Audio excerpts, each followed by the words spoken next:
Here we go. Week 6 crossover style. It is Locked On 49ers, Locked On Browns. Biggest stories, key matchups. Week 6, 49ers, Browns coming at you right now. You are Locked On 49ers, your daily San Francisco 49ers podcast, part of the Locked On Podcast Network, your team every day.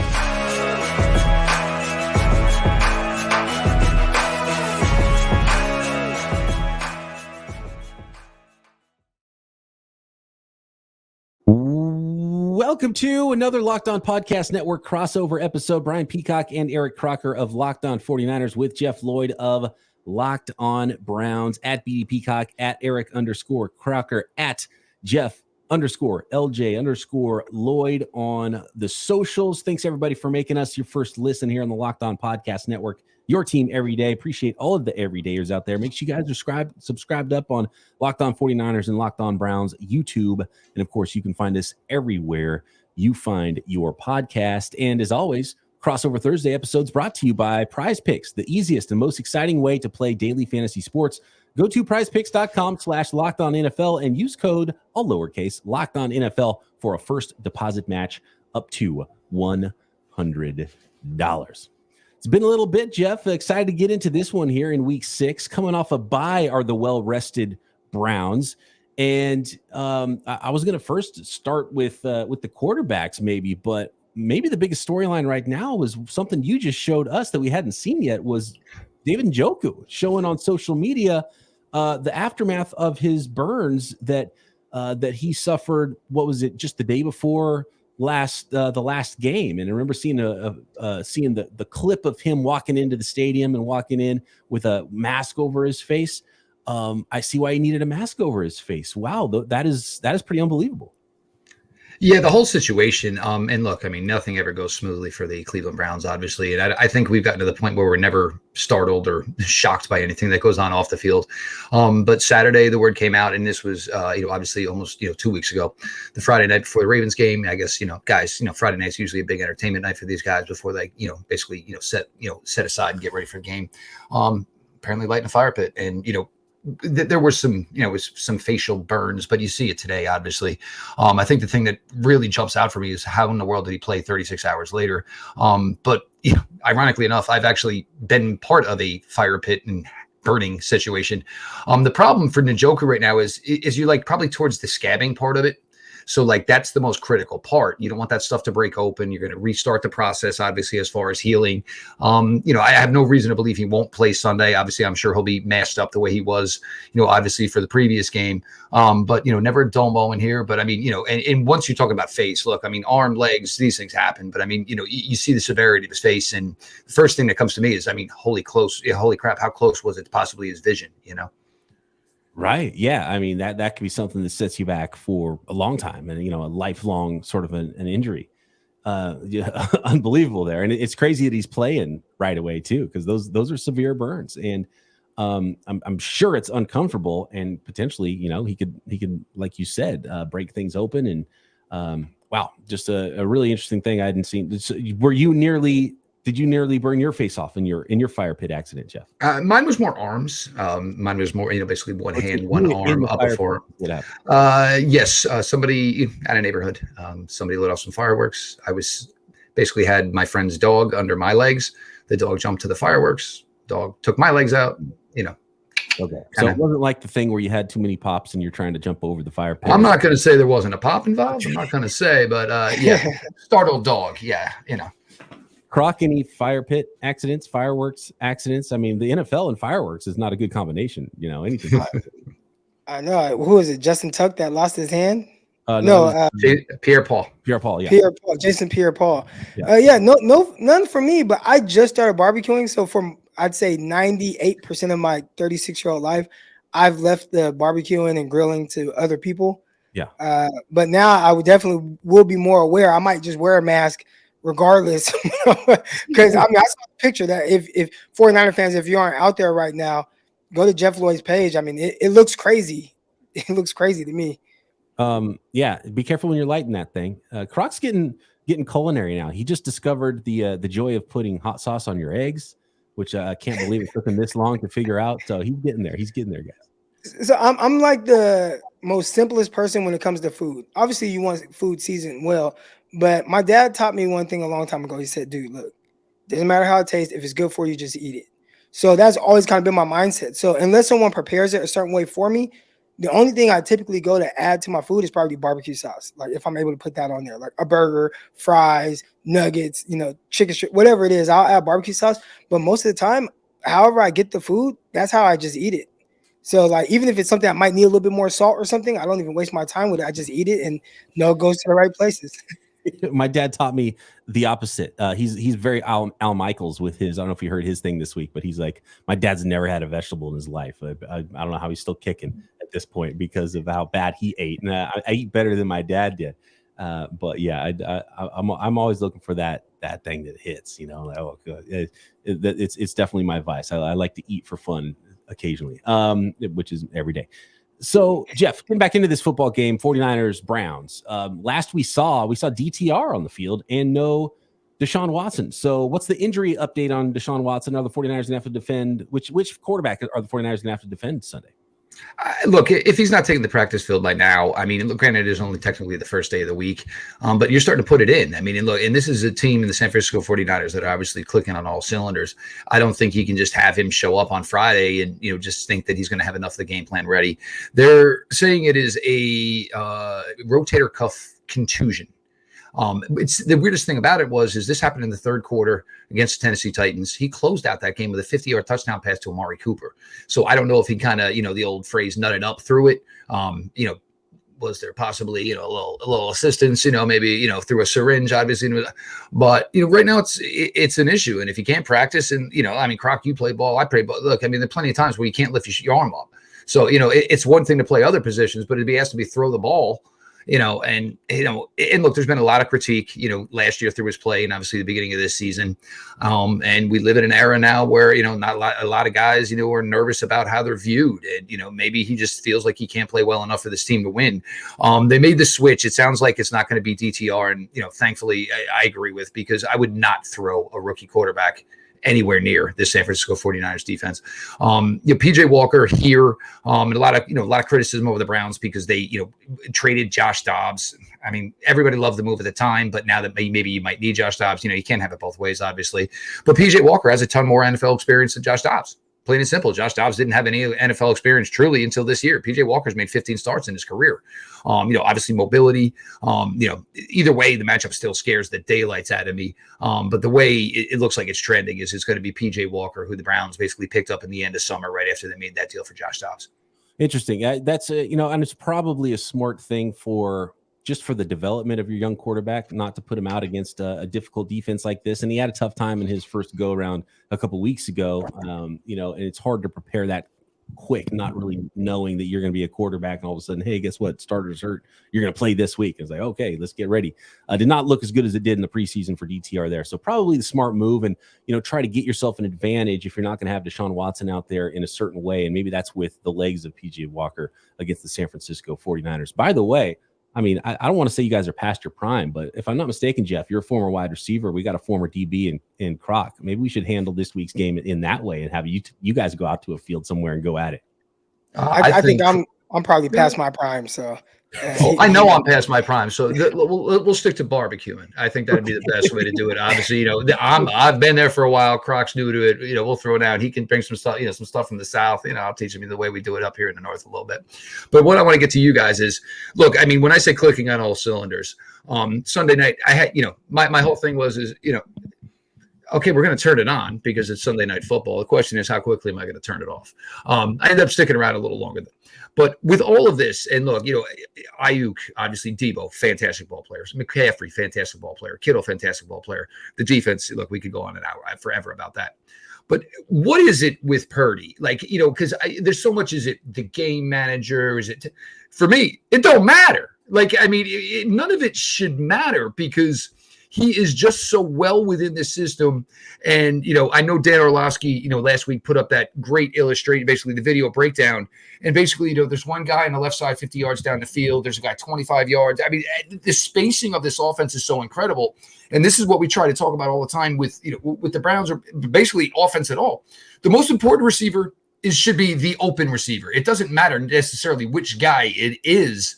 And I think that for me, I think that's the thing that absolutely just impresses me about Brock Purdy is he knows who he is, and he can just play to the offense. And hey, the big play isn't there. Oh, worst things worse. I got to check down at Christian McCaffrey. The interesting thing with him, and I think when you watch all 22 on whatever team in the NFL, a lot of times you can see opportunities that were missed by quarterbacks. It feels like Brock Purdy doesn't miss an opportunity. And whatever he sees when he does see it, I mean, he plays with anticipation very well. He's very accurate with the ball. He's really excelling to all levels of the field. Matter of fact, I want to say he only threw like one incompletion that was past 10 yards in this last game. Obviously he has terrific weapons as well, as you just mentioned. But I think the biggest thing is he's seeing the field and the game and the play the same way Kyle Shanahan is. And I think with the 49ers, this is the first time that Kyle Shanahan has got it to this extent. So this is not only the best, and not to try to get, like, oh my goodness, these 49ers, but this is probably the best 49ers offense I've seen since the mid-90s. Like, just in the sense of explosiveness, efficiency. I mean, it's on like the level of how we saw Steve Young orchestrating this offense. And we were talking yesterday about like, how you can take any quarterback in the NFL right now. And not to say that Brock Purdy is better than every quarterback, but I don't know how you can have someone play better quarterbacking in a system than what we've seen from Brock so far. I mean, he's really executing at that high level. And it's been weird. I mean, we all know like there's certain limitations. He's not the fastest guy. He is twitchy and quick in the pocket. He doesn't have the biggest arm or anything like that. But there's just something about him and how he sees the field in the game that matches up perfectly with what the 49ers have. And it is better than anything I could have ever imagined before the season started. Yeah, so much trust with Kyle Shanahan and his quarterback and really the entire offense. We'll talk a little bit more about some of the matchups here and some of the players on both sides of the football in this Week 6 49ers-Browns contest at Cleveland Sunday morning for us over here on the West Coast. Next, this crossover Thursday episode of Locked On 49ers and Locked On Browns is brought to you by PrizePicks. PrizePicks is the most fun you will have playing daily fantasy football this season. And while you're having all that fun, you can win up to 25 times your money in just a few clicks. And it's super easy. All you do is you select 2 or more players and you pick more or less on their projected stats. For example, you could go all Browns 49ers and go Amari Cooper, more or less than 59.5 receiving yards. How about Brandon Ayuk, 57.5 receiving yards? Brock Purdy, you never know where he's going to go. Which guy is going to be the number one in any given week? Maybe it's Deebo Samuel, more or less than 47.5 receiving yards, 40.5 receiving yards for George Kittle. Or you just want to go in on Brock Purdy and his 238.5 passing yards, more or less than any of those. And if you hit on them all, you can multiply your winnings at PrizePicks. And with PrizePicks reboot policy, your entries stay in play even if one of your players gets injured. So for NFL games and college football top 25 matchups, if you have a player who exits the game in the first half and does not return in the second, that player is rebooted. PrizePicks is the only daily fantasy sports platform with that injury insurance. So all you got to do is go to prizepicks.com/lockedonnfl or download the app and use code LockedOnNFL for a first deposit match up to $100. PrizePicks, daily fantasy sports made easy. All right. Yeah. On the Brock Purdy thing, it's really wild to watch because every week he impresses us more and more. And you realize that it's not just paint by numbers. It's not just Kyle Shanahan. He's elevating in his own way. And he's got some special qualities that it's not that easy to see necessarily because it's not huge arm Josh Allen-like throws. It's not Patrick Mahomes-like. But when you watch him play, he just knows where to go with the ball. He's got this crazy anticipation. It's not as frenetic as it was last year in his rookie season. He's so poised in the pocket. Can the first touchdown pass to to Kittle last week, stepping up. He knew it was going to be there. He had to make some space. He had to get away from some pressure around the outside, steps up, moves the pocket, and then finds George Kittle in the end zone. So it's pretty unbelievable to see the poise from young Brock Purdy, see how well he's executing this offense. And yes, there's a ton of weapons, but it's some of it is what he is doing as well. And you can see the trust that Kyle Shanahan has in him. And it's a much bigger play offense than we saw under. So basically it's like, and this is the way I put it last season too, when Purdy was taken off. It was like, okay, if you took Jimmy Garoppolo and you said, okay, let's take away some turnovers, let's be more aggressive, make some bigger throws, and keep all of the efficiency that he already had, that's a pretty dang good quarterback. And that's what Brock Purdy is, and he keeps elevating that. And you see the trust. And so I think Kyle Shanahan can open up the playbook a little bit more with Purdy than he has with any of the 49ers quarterbacks yet. I was watching Deshaun Watson when the Browns played the Steelers. And I just remember Watson, there were just throws he just missed, right? Or it was just inaccurate on certain throws where it's throwing outside and it would just kind of sail on him, or, just little inaccuracies that made it a little bit more difficult on the pass catchers. And you could tell, like, it doesn't quite look like he's in a rhythm, either that or he's not on the same page to a certain extent with the pass catchers. With Brock, all those that look like the throws that could be a little difficult of a throw, but a little easy, like kind of should be pitch and catch, he makes all those throws. And I think that's the part where, again, it's not the Josh Allen, wow, even though he had a couple nice layered throws last game, and he had a really nice deep out to Brandon Ayuk. But typically it's not like a wow throw, but it's just always just bloop, completion, boop, right decision, completion. Oh, need to make a play, completion. Like, it's just always that. I know Brown fans are going to hear us talking about him like, okay, this guy can't be that good. But I know, listen, it's shocking to us as well, but it has been that good. Just wait till it's kind of like the Greg Maddux mentality. You know what I'm saying? Like everybody, I could hit that. I could hit that. And the next thing you know, the guy threw 76 pitches, a complete game shutout, and said, I threw a fastball in the inside corner and I threw changeups all day. And everybody was just, and I think that's what. And that's probably the biggest thing with Purdy is it's like it shouldn't be this simple, dude. You were Mr. Irrelevant. And it's been this way since the day he stepped in, which is crazy. And you obviously owe more credit to him. And obviously the 49ers in a really, really advantageous situation. It must be really, really nice to have your quarterback on a 7th round contract. Obviously, it allows you to go out and make additions like a Javon Hargrave. The Browns were in on Javon Hargrave. Browns had all the money in the world. Granted, the Niners probably went a little bit more monetarily than the Browns did want to go, but at the time, well, let's see, San Francisco was just in the NFC Championship game. The Browns didn't make the playoffs. Obviously that all worked out, but we do have to get started matchup here wise. And the thing that's kind of difficult for me is one of the strengths for this Cleveland Browns team the last couple of years has been the offensive line. And it's just not really the case this year. Look, Jedrick Wills, and even when they went to DeJuan Jones, basically the plan was, hey, we understand we got to start the rookie, as long as you're the 5th best offensive lineman, it'll be okay. He's not. He's actually the 4th. And there's been weeks where he's the 3rd and he's the 2nd. And that's been a huge problem. And this is a thing that scares me with the 49ers. And you go out and you pick up a little toy and Randy Gregory. Who knows how much that'll actually do for them. But this defensive line. But can you guys just help me here with one thing with my Browns fans? They think that Mr. Bosa lines up over the left tackle the entire game. So everybody's, Jed Wills. Well, Nick Bosa doesn't just line up on the left side of the line, right, guys? He lines up on both sides. Like it's almost like he has the free will to do. Yep, you go over there.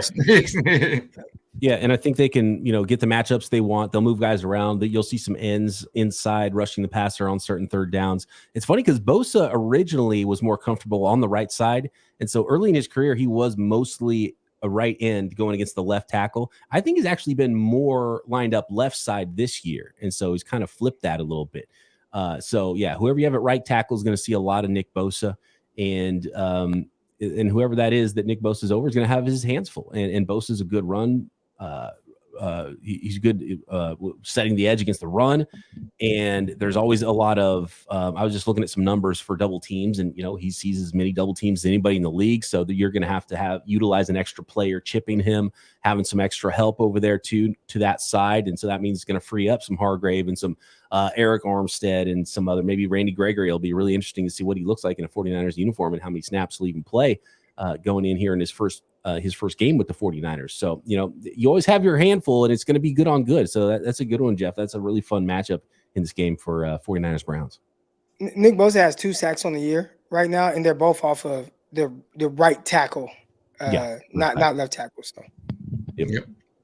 That's one thing I was trying to tell and that's kind of what is similar to what the Browns do here. And this is going to be interesting because the Browns defense, the Raven game was tough, obviously, and I don't think they played up to their expectations. Obviously, they were on the field a lot longer than they anticipated being, and it started to fall apart at the end. So with the bye week, and obviously, with the Browns defense, this is what I get to see. And I've been screaming for a defensive line with the Cleveland Browns for the entire time I've been covering this team, and now it's to the point where they have them. And it's nice that Myles Garrett can come off the field, and it's not just to play. I mean, he can come off a full 1st and 10, 1st, 2nd, 3rd, and just to see the way good teams can manipulate defensive lines. And this will be interesting because I know the Cowboys obviously had a really good good defensive line, but now this is 2 weeks now. So obviously Jim Schwartz has had 2 weeks. So he's got all the 49er film under his belt. So it's something where maybe, hey, I'm just looking for something that maybe Purdy hasn't seen yet. And certainly Jim Schwartz has those capabilities. And like you guys were saying, Myles Garrett on the inside, back to week 1 where he was lining over the Bengals center and just kind of went to this crossover. And I was even like, what in the world is this guy doing? But you see it with Bijan Robinson, who did it, obviously, last Sunday on the offensive side of the ball. These guys are athletes and they can find a way to translate their skills into other, translate skills from other sports into their main craft. But it's been, it's going to be really, really fun to see. I just, hope for the Browns, obviously on the defensive side of the ball, they can do enough where it can maybe be a matchup, or they don't get to the point where we're talking, north of 37 minutes, closer to 40 minutes of San Francisco 49ers time of possession, because that's going to be really, really difficult for them to handle. I want to get more into that defensive side of the ball from the Browns against the 49ers offense next. One more key matchup and some intel from you, Jeff, on those Cleveland Browns in the secondary as well. And of course, kind of paint the picture of what this might look like for a 49ers win, for a Browns win, and prediction time next. Today's Locked On Podcast Network crossover is brought to you by Jace Medical.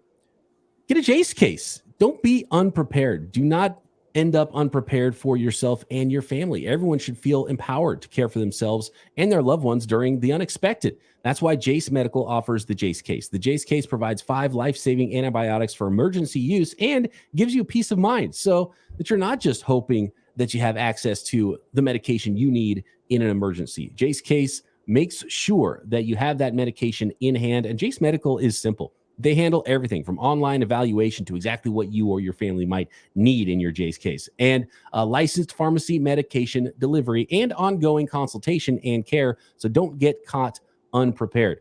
And for our listeners, get $20 off on these life-saving antibiotics today from Jace Medical by using our code Locked On at checkout on jacemedical.com. That's Jace, Jase, medical.com. So this is a matchup.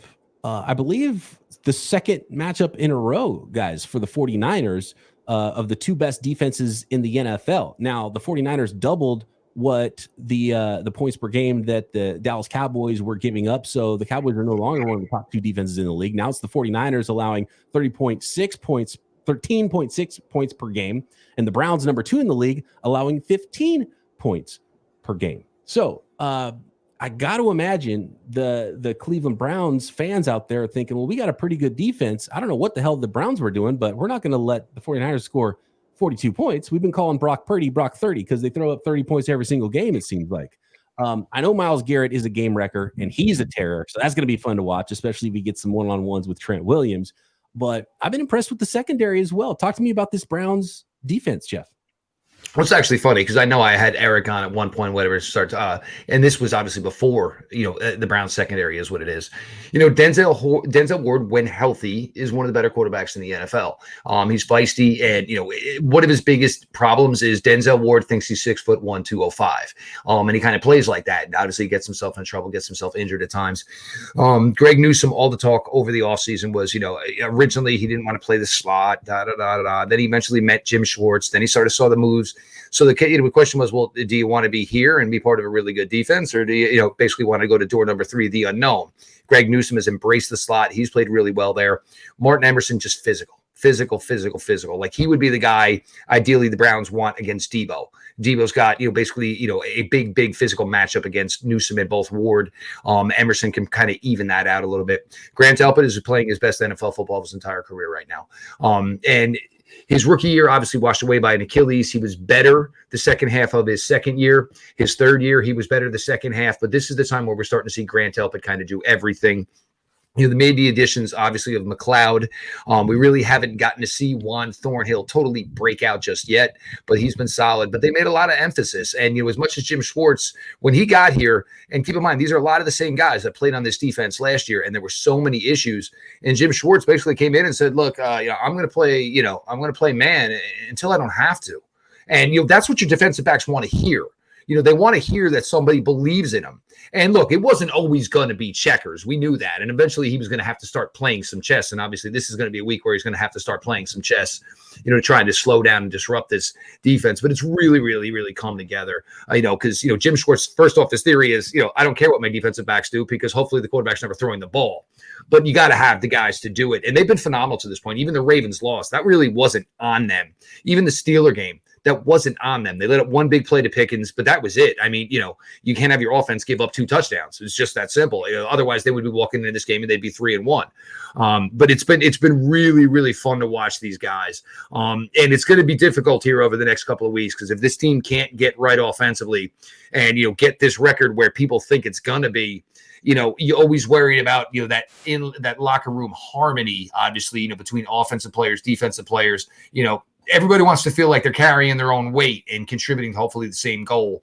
But right now, this defense, and I thought, realistically, I thought it would start a little slow just because normally defenses start slow. But it's been beyond my wildest expectations of how good they have been to this point. They play well, and there's a lot of guys that I really like on the back end. You talked about Emerson. Like that was a guy who I was curious to see, like, how does he translate to the NFL? Because he is kind of a bigger, more scrappier cornerback, but sometimes they don't do the best with the twitchier and more sudden receivers, but I think he did a terrific job. I definitely watched a lot of the game against the Cincinnati Bengals and seeing how the Browns cornerbacks were challenging guys at the catch point, Denzel Ward. And it was almost like you just continued to see after every throw, just the confidence grow more and more with the guys on the back end. So, when I look at how they kind of match up against the 49ers, it'd be a good challenge for Deebo Samuel and Brandon Ayuk, who missed out on being able to play against Trevon Diggs last week. Obviously, he's down with an ACL injury. So they got to kind of feast on the others for the Cowboys. But now you have some cornerbacks who are playing at a really confident level. And Greg Newsome, he was my CB2 in the class when he was coming out. I actually had him over Patrick Surtain. I had J.C. Horn, Newman, and then Surtain, and that was just how highly I thought of his skill set, his ability, his versatility. I think he is showing how versatile he can be by playing in the slot. But it just I like the way that they've built this secondary with guys that have high level ability, but have a lot of versatility and are scrappy as well. And Croc, didn't we have that conversation this offseason about, hey, the Browns might be trading Greg Newsome? I think the 49ers should make a call on that. I believe there was a DM between you and you, Mr. Peacock, about that or whatever. Why was that possibility? I remember. Yeah, it might have been a missed opportunity for the 49ers with that one. Maybe not. It's not too late. Got the trade deadline coming up. 49ers, they need a legit either outside or nickel, a guy that they really trust. And talking about the 49ers, I know they're gonna have their hands full with Amari Cooper. I think he's done really well and feels like he's kind of the go-to guy. Maybe not as like dynamic or explosive as he was early on, but still tracking the ball in extremely well down the field. Still, he looks more of that savvy vet now, whereas like, I'm just going to get open. It's not going to be fancy. It's not going to be flashy. I'm going to get open. I'm going to catch the ball and kind of, be the best pass catcher for the quarterback. So I'm curious to see how the 49ers and Delmador Lenoir, how does he match up against a guy like Amari Cooper at this point in his career? We're getting to the end of it here. Jeff, can you paint a picture of what a Browns win looks like Sunday? The defense would have to be completely unstoppable. You'd have to find a way, obviously, to force multiple turnovers. The other thing would be capitalize on turnovers. The Browns, plus minus differential is terrible. Their offense has not done much for them. Look, this was always the game that I was always worried about this entire season anyway, because the San Francisco 49ers are one of those teams that not only will they beat you, physically dominate you. Like they can, we saw obviously, members of the Dallas Cowboys leave the game early. These guys, not only can you lose, you might get beat up. So, any way that this was going to come down to this game, I was always nervous about this game. Deshaun Watson, even if he was playing that, it wouldn't really raise my confidence level that high. And, the fact that, you gave away that Steelers game kills me, because the whole goal was, hey, if you can get through this 3-2, and now you got the Colts, they're not going to see Anthony Richardson. It was very favorable after that. Luckily, the AFC North, everybody's kind of on the same page, where I think it's kind of similar to the AFC West last year, where everybody's like, oh my God, they're just going to be so dominant. And right now you're like, well, maybe they'll get one playoff team. And it's kind of what you feel about the AFC North right now, because nobody's clicking yet. That being said, obviously, we're going into week 6 here. But I have a hard time believing, and I'm sorry, Browns fans, I always try to find a way, but I'm going to be realistic with you here. I mean, if the Browns can keep this close, I think that'll be extremely important. It'll be extremely important to the fan base. There's no such thing, obviously, as moral loss, obviously, positive losses at this, juncture in the NFL, but, to be able to walk out of this and say, hey, we gave them the toughest game they've seen all season, for me, at least, I'll take it. But, of course, I'll hear how Coach Stefanski can't play call. I'll hear how this guy's terrible, because, basically in Cleveland, it's a, what have you done for me lately? There's no looking at the entire body of work. The tough thing for the the Cleveland Browns and their fans is the only way I see right now, and we've been trying to figure out, like, okay, what is it going to look like when the 49ers lose, or how they would lose, and how do you challenge this team? Your offense has to figure out how to put pressure on the 49ers offense. Like the 49ers offense, their defense has done a terrific job. They're taking the ball away. They're setting them up in great field position. There's some points. It feels like they're there every time they touch the ball. And that seems like every game right now, even in games where they start off slow against like the New York Giants, people are like, oh man, what's going on with the 49ers? I mean, they were still winning like 17-6 at halftime and scored on like dang near all of their possessions. So for the Browns, it's going to have to be, can the Browns offense put the pressure on the 49ers offense to keep scoring? And with how they're structured right now, potentially not having Deshaun Watson, losing Nick Chubb for the year, I find it really hard to see a way that the Browns keep up with the 49ers, unless you factor in this one thing.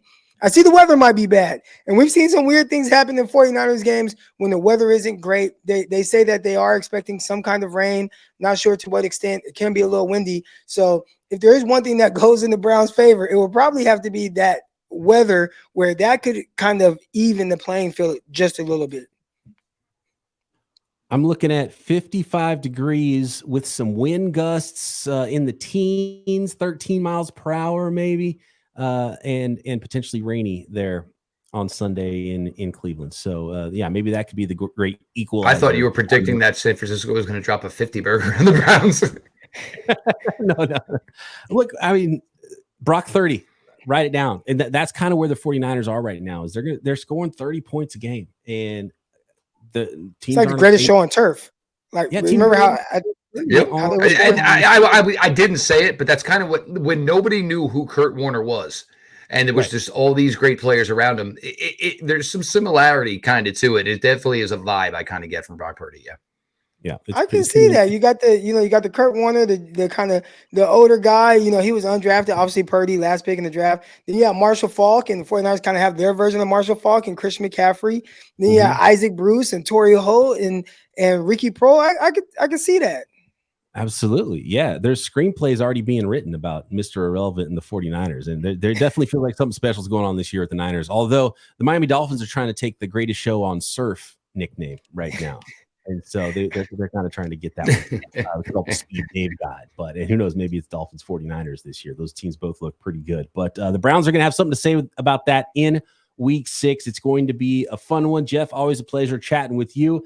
Thanks to all the listeners out there that make Locked On 49ers and Locked On Browns your first listens every single day here on the Locked On Podcast Network. Jeff will be back Locked On Browns with you guys tomorrow. Croc and I back to break things down and get you ready for week 6 on Locked On 49ers. And we will talk to you then right here on the Locked On Podcast Network.